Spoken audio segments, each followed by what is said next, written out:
Sir आज नीति आयोगाची बैठक झालेली आहे, तुम्ही उपस्थित होता, काय नेमकी चर्चा झाली, महाराष्ट्राच्या दृष्टीनं काय सांगा? काल एक बैठक होती प्राईम मिनिस्टर साहेबांच्या सोबत आणि आजही काल हर घर झेंड्याची होती। आझादीचा अमृत महोत्सव मोठ्या भव्य दिव्य प्रमाणामध्ये देशभरामध्ये एक महोत्सव म्हणून साजरा करायचा, त्याची देखील काल बैठक होती। आणि आज नीति आयोगाची गव्हर्निंग काउन्सिलची आज बैठक होती। यामध्ये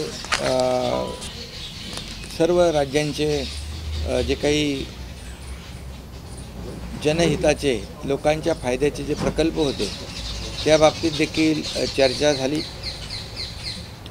आणि जी नॅशनल पॉलिसी आहे या पॉलिसी संदर्भात देखील त्यामध्ये चर्चा झाली।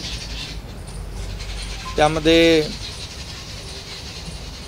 प्रामुख्याने कृषी विभागामध्ये देखील काही आमूलाग्र बदल कसे घडवता येतील, म्हणजे क्रॉप डायव्हर्सिफिकेशन असेल, म्हणजे ते जे काही जमीन बंजर असेल किंवा इतर पिकं घेत असो आपण, त्याच्यामध्ये आपण बागायती शेतीकडे आपण कसं त्याला कन्व्हर्ट करता येईल या दृष्टीने देखील मोठ्या प्रमाणावर चर्चा झाली। आणि आपण राज्य देखील जवळपास गेल्या 5 वर्षामध्ये 4 लाख हेक्टरवर तशा प्रकारचं बागायती शेतीकडे आपण ती कन्व्हर्ट करतो आहे। मोठ्या प्रमाणावर जमीन सिंचनाखाली कशी येईल या दृष्टीने देखील चर्चा झालेली आहे। तर आपल्याकडे तर मनरेगा अंतर्गत बागायती शेती भाऊसाहेब फुंडकर हॉर्टिकल प्लांटेशन प्रोग्राम जो आहे त्याच्या तहत आपण काम करतो आहे। आणि मोठ्या प्रमाणावर शेतीमध्ये जे काही आमूलाग्र बदल, म्हणजे ॲडव्हान्स टेक्नॉलॉजी आली पाहिजे, पारंपरिक शेतीबरोबर ऑर्गॅनिक शेती, नॅचरल शेती ही देखील झाली पाहिजे।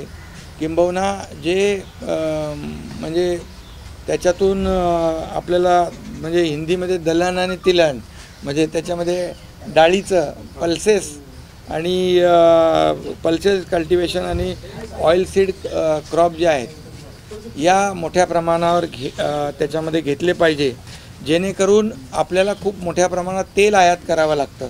याच्या बाबतीत देखील प्रधानमंत्री महोदयांनी भाष्य केलेलं आहे। आणि ते आपल्यात जर तेलाचं प्रोडक्शन आपल्या देशामध्ये झालं तर 1 लाख कोटीचे एवढ्या मोठ्या प्रमाणावर तेल आयात करावं लागतं, तर सेल्फ सफिशियंट आपण झालं पाहिजे या बाबतीत देखील चर्चा झाली। एकंदरीत जे काही शेतीमध्ये आमूलाग्र बदल घडून शेतकरी सुखी झाला पाहिजे, बळीराजा सुखी झाला पाहिजे या संदर्भात चर्चा आपण राज्य त्यावर काम करतेच आहे। त्याचबरोबर MIDS जे आहे 2015चे जे काही नियम आहेत ते कायम आहेत। त्याच्यामध्ये किमती वाढल्यात परंतु नियम कायम आहेत, जे मानदंड आहेत ते कायम आहेत। ते त्यावेळेस देखील मी बागवानी म्हणजे बागायती शेतीच्या विकासासाठी या मानदंडावर काही पुनर्विचार करावा अशा प्रकारची देखील मी सूचना त्यामध्ये केलेली आहे। त्याचबरोबर जे योजनेच्या संदर्भात देखील त्यामध्ये चर्चा झाली, कारण याचा फायदा खूप मोठ्या प्रमाणावर जी डाळी आहेत, कडधान्य आहेत त्यामध्ये होतं आहे। चना, तूरडाळ, इतर ज्या काही जी प्रोडक्शन आहेत त्या संदर्भात देखील, म्हणजे जलयुक्त शिवार योजना जी आहे ही त्यामध्ये आपल्याला उपयुक्त ठरेल आणि नक्की त्याला देखील आपण बढावा देतो आहे। त्याचबरोबर मी आता जास्त शेतीवर डिटेल बोलत नाही, परंतु एज्युकेशन म्हणजे शिक्षणावर देखील जे काही प्रधानमंत्री मोदयांनी भर दिलेला आहे त्यावर आपण ऑलरेडी काम करतोच आहे। शिक्षकांचं जे योगदान आहे, किंबहुना शाळांमध्ये आमचे गुरुजी म्हणजे आपले गुरुजी अशा प्रकारची एक संकल्पना आपण राबवतो आहे। त्यामध्ये जे शिक्षक शिकवतात त्या क्लासरूममध्ये त्यांचा फोटो देखील लावण्याचा एक आपण उपक्रम सुरू केला आहे, जेणेकरून त्या पालकांना, विद्यार्थ्यांना त्यांची ओळख हो राहील। चेअर घ्या ना। आणि त्याचबरोबर एक शिक्षक शाळा जी आहे वर्ग त्या ठिकाणी असता कामा नये यावर देखील चर्चा झाली। आणि एकंदर डिजिटलायझेशन शाळांचं झालं पाहिजे अशा प्रकारची सूचना होती। ग्रामीण भागामध्ये त्याचा खूप लोकांना विद्यार्थ्यांना फायदा होईल. एकंदरीत शिक्षणाचं अपग्रेडेशन कसं होईल यावर आपलं राज्य शासन काम करतं आहे आणि या आयोगाच्या बैठकीमध्ये त्याच्यावर देखील चांगली चर्चा झालेली आहे. नॅशनल एज्युकेशन पॉलिसी जी आहे ती त्यावर चर्चा झाली आणि ते सर्वच राज्यांनी आत्मसात करावी आणि खऱ्या अर्थाने आपलं राज्य त्यावर चांगलं काम करतं आहे. त्याचबरोबर सर्वाधिक मान्यताप्राप्त महाविद्यालय आपल्या महाराष्ट्रात आहे हा देखील मी मुद्दा त्या ठिकाणी प्रकर्षाने मांडला आणि त्यात देखील त्याच्यावर देखील प्राईम मिनिस्टर महोदयांनी भाष्य केलं होतं. त्याचबरोबर जे मोठ्या प्रमाणावर अर्बनायझेशन होतं आहे त्यामुळे नवीन शहरं जी जुनी शहरं आहेत ती आता त्याची क्षमता जी आहे ती क्षमता मर्यादित असल्यामुळे नवीन शहरं म्हणजे ग्रीनफील्ड शहरं देखील निर्माण झाली पाहिजे अशी चर्चा झाली. पण आपण ऑलरेडी त्यामध्ये काम करतो आहे. जे नव्या मुंबईजवळ नैना आहे मोठ्या प्रमाणावर तिथे 400 चौरस किलोमीटर क्षेत्रामध्ये आपण नैनाचा विस्तार करतो आहे. त्यामध्ये ज्या काही अटी शर्ती आणखी आपल्याला कशा सुटसुटीत करता येत त्यावर देखील आपलं राज्य सरकार काम करतं आहे. त्याचबरोबर बाळासाहेब ठाकरे समृद्धी महामार्ग जे आहे 700 किलोमीटरचा त्यावर देखील आपण 20 स्मार्ट सिटीज करतो आहे. त्याची देखील चर्चा यामध्ये आजच्या बैठकीमध्ये झालेली आहे आणि यावर देखील नीती आयोगाच्या बैठकीमध्ये साधक बाधक चर्चा चांगली झाली आहे. त्याचबरोबर एक खिडकी योजना जी आहे ती आपण जे वेब आधारित पोर्टल जे आहे एक खिडकी सेवा ते मोठ्या प्रमाणावर आपण ऑनलाईन करतो आहे आणि तो 15 ऑगस्टला तो लाईव्ह होईल आणि 400 नगरपालिकांमध्ये त्याचा अंमलबजावणी होईल. या बाबतीत देखील मी स्वतः त्यामध्ये चर्चा केलेली आहे.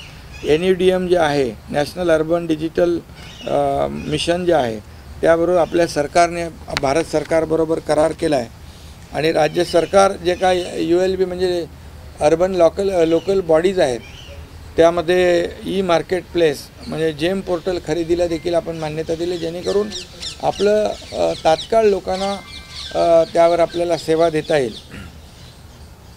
त्याचबरोबर महाराष्ट्र सरकारने राज्य सरकारने जुलै 2022मध्ये शहर सौंदर्यीकरणाचं एक मिशन आपण सुरू केलेलं आहे.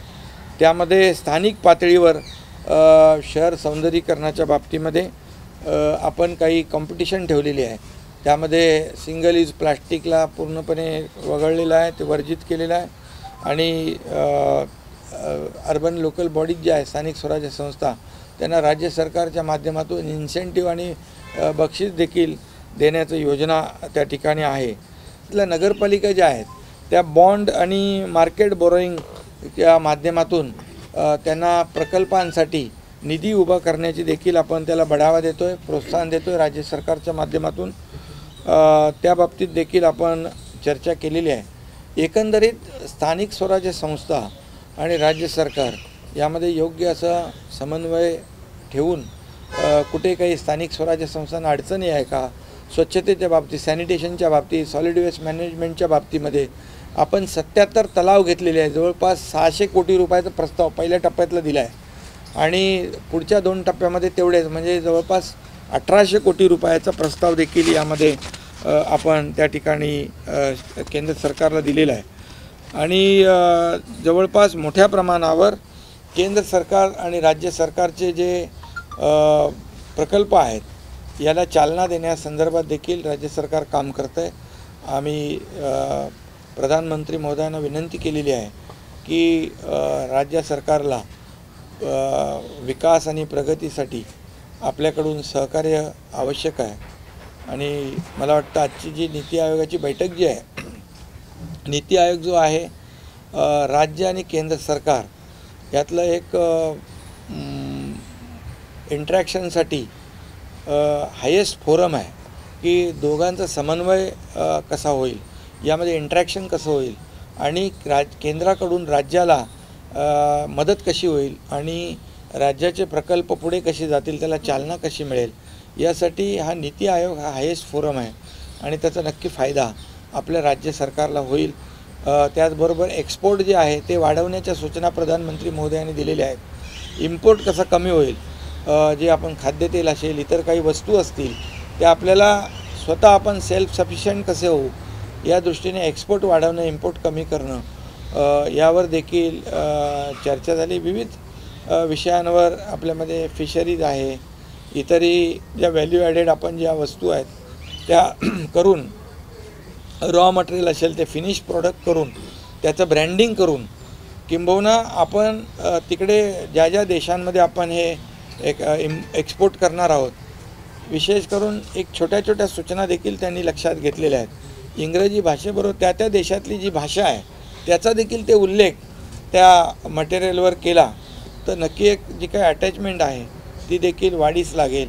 आणि आपले जे काही देशभरामध्ये इतर देशांमध्ये जे आपले नागरिक आहेत त्यांच्याशी देखील संपर्क वाढवण्याच्या देखील सूचना या ठिकाणी दिलेल्या आहेत.